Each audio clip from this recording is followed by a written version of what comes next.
معزز سامعین و سامعات، چوتھا مستحب عمل ہے اللہ کا ذکر کرنا۔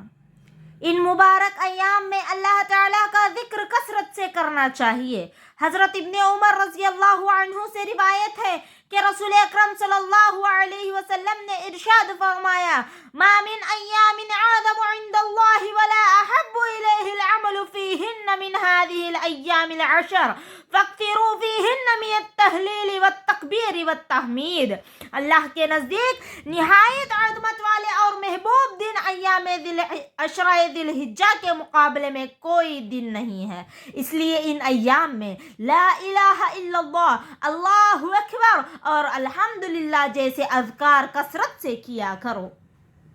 اور ذکر اللہ کا اس سے بڑا فائدہ کیا ہوگا کہ اس سے اللہ تعالیٰ کی معیت نصیب ہوتی ہے، جیسا کہ نبی کریم صلی اللہ علیہ وسلم کا ارشاد گرامی ہے۔ اللہ تعالیٰ ارشاد فرماتا ہے کہ میں اپنے بندے کے گمان کے مطابق اس سے سلوک کرتا ہوں، اور جب وہ میرا ذکر کرتا ہے تو میں اس کے ساتھ ہوتا ہوں۔ اگر وہ مجھے دل میں یاد کرے تو میں بھی اسے دل میں یاد کرتا ہوں، اور اگر وہ کسی جماعت میں مجھے یاد کرے تو میں اس سے بہتر جماعت میں اسے یاد کرتا ہوں، اور اگر وہ ایک بالشت میرے نزدیک ہوتا ہے تو میں ایک ہاتھ اس کے نزدیک ہوتا ہوں، اور اگر وہ ایک ہاتھ میرے نزدیک ہوتا ہے تو میں ایک کلا دونوں ہاتھ پھیلائے ہوئے اس کے قریب ہوتا ہوں، اور اگر وہ چلتا ہوا میرے پاس آئے تو میں دوڑ کر اس کی طرف جاتا ہوں۔ اللہ اکبر۔ یہ حدیث تو عام ذکر کے بارے میں ہے، اور جہاں تک ان کلمات کا تعلق ہے جن کے بارے میں اللہ کے رسول بار بار پڑھنے کا حکم دیا ہے، تو ان کے بڑے فوائد ہیں۔ حضرت ابو مالک الاشعری رضی اللہ عنہ کا بیان ہے، نبی کریم صلی اللہ علیہ وسلم نے ارشاد فرمایا: الطہور شطر الایمان والحمد للہ تملأ المیزان وسبحان اللہ والحمد للہ تملأان او تملأ ما بین السماوات والارض۔ پاکیزگی آدھا ایمان ہے، الحمدللہ ترازو کو اجر و ثواب سے بھر دے گا، اور سبحان اللہ اور الحمدللہ یہ دونوں کلمات زمین و آسمان کے درمیان کو اجر و ثواب سے بھر دیتے ہیں۔ اس کے علاوہ ان کلمات مبارکہ کے مزید فوائد ہیں، بغور سماعت فرمائیے معزز سامعین و سامعات۔ یہ تسبیحات اللہ تعالیٰ کے ہاں سب سے زیادہ محبوب کلام ہے۔ حضرت سمرہ بن جندب رضی اللہ عنہ کا بیان ہے کہ رسول اللہ صلی اللہ علیہ وسلم نے ارشاد فرمایا: 4 کلمات اللہ تعالیٰ کو سب سے محبوب ہے، آپ پر کوئی حرج نہیں کہ ان میں سے جس چیز سے چاہے ابتدا کر سکتے ہیں، اور وہ ہے سبحان اللہ والحمد للہ ولا الہ الا اللہ واللہ اکبر۔ اور یہ تسبیحات رسول اللہ صلی اللہ علیہ وسلم کو بھی سب سے زیادہ محبوب تھیں، جس کی گواہی حضرت ابو ہریرہ رضی اللہ عنہ دیتے ہوئے روایت کرتے ہیں۔ رسول صلی اللہ علیہ وسلم کا ارشاد ہے: اگر میں سبحان اللہ والحمد للہ ولا الہ الا اللہ واللہ اکبر کہوں تو یہ مجھے ہر اس چیز سے محبوب ہے جس پر سورج طلوع ہوتا ہے، یعنی دنیا کی ہر چیز سے زیادہ محبوب ہے۔ سبحان اللہ۔ اور یہ تسبیحات جنت میں شجر کاری کرتے ہیں۔ حضرت عبداللہ بن مسعود رضی اللہ عنہ سے روایت ہے کہ رسول اللہ صلی اللہ علیہ وسلم نے ارشاد فرمایا: اسرا اور معراج کی رات میری ملاقات حضرت ابراہیم علیہ السلام سے ہوئی، تو انہوں نے کہا: اے محمد، اپنی امت کو میری طرف سے سلام پہنچا دینا اور انہیں آگاہ کرنا کہ جنت کی مٹی بہت اچھی ہے، اس کا پانی انتہائی میٹھا اور اس کی زمین بالکل ہموار ہے، اور سبحان اللہ والحمد للہ ولا الہ الا اللہ واللہ اکبر کے ساتھ اس میں شجر کاری کی جا سکتی ہے۔ ایک حدیث میں ہے کہ ایک مرتبہ حضرت ابو ہریرہ رضی اللہ عنہ شجر کاری کر رہے تھے کہ ان کے پاس سے رسول اللہ صلی اللہ علیہ وسلم کا گزر ہوا، تو آپ صلی اللہ علیہ وسلم نے فرمایا: اے ابو ہریرہ، کیا میں تمہیں اس سے بہتر